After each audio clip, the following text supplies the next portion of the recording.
Today I will be discussing yoga and its occult background. Many people, including many Christians, think that yoga is nothing but a harmless form of stretching and exercise. It is anything but that. Sadly, even professing Christians have bought into this lie. Every yoga teacher is in effect a Hindu or Buddhist missionary, even though he or she may wear a cross and test that yoga is not a religion but science. This is the most blatant of lies, yet it has been so widely proclaimed and believed that in America's public schools, beginning in kindergarten, and in almost every other area of society today, yoga and other forms of Hindu Buddhist occultism are taught and accepted as science. In contrast, Christianity has been thrown out of the schools and is being crowded out of every other area of life in Satan's attempt to mix religion with New Age science. Some Christians integrate yoga and other aspects of Eastern spirituality with prayer and meditation. This has been attributed to a desire to experience God in a more complete and profound way. This is utter foolishness. You cannot mix Eastern occult spiritualism, which glorifies Satan, while you attempt to glorify Yah simultaneously. This is like mixing water and electricity. You cannot bow down to two masters. Choose this day whom you will serve. Yoga is from the Sanskrit word yug, meaning union, with the divine or higher self. Yoga is a path for transcending the ordinary mind in order to merge with your higher self or God self.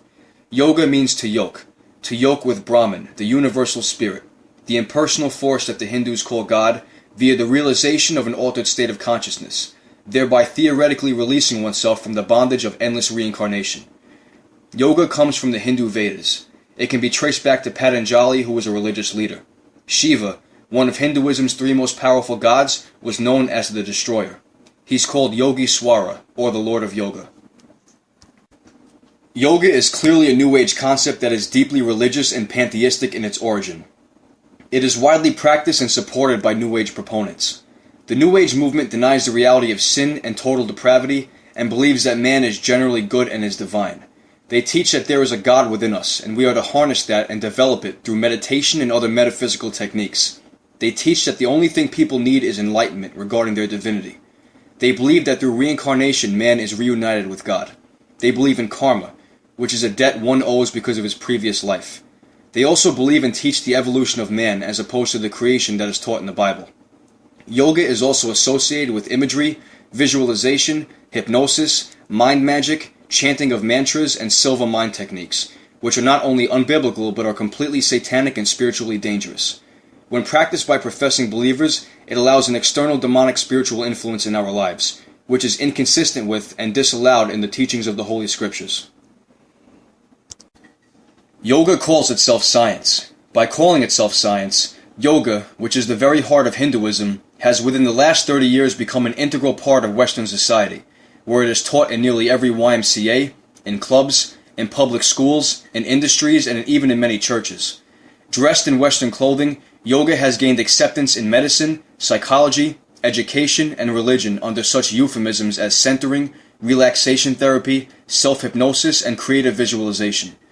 Yoga is designed to lead to the realization of one's true godhood through an inward meditative journey that finally locates the ultimate source of everything within the human psyche. The goal of yoga is self-realization, to look deeply within what ought to be the temple of the one true God, and there to discover the alleged true self or higher self, and declare self to be God. Nothing could be more religious than that. Yet with straight faces, all of the yogis insist that practicing yoga will not change anyone's religious beliefs.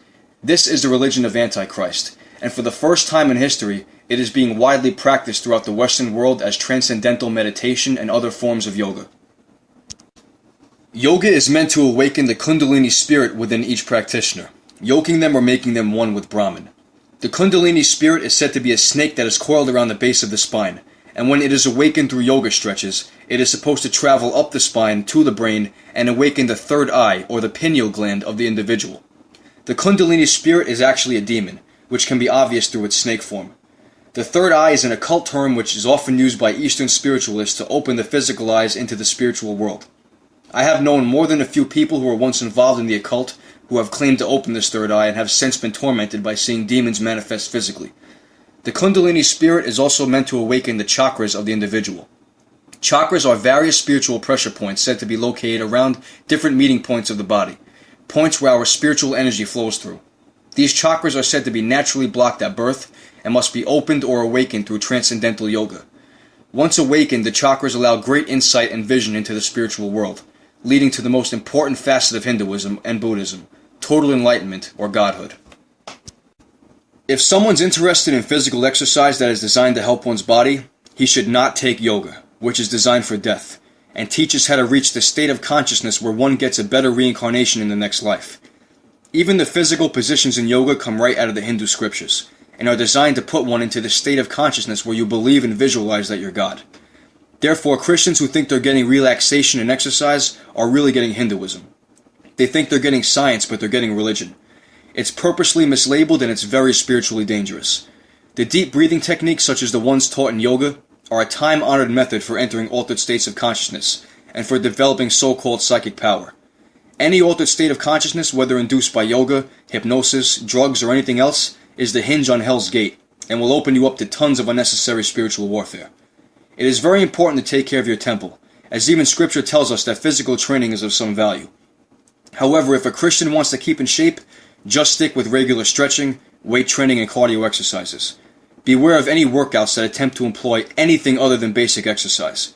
As soon as exercise mixes with spirituality, such as many forms of martial arts that employ harnessing your body's energy, also called chi, it immediately becomes demonic and dangerous. It's good to stay in shape physically, but it's much more important to stay in shape spiritually. Keep it simple, and most importantly, keep it spiritually safe.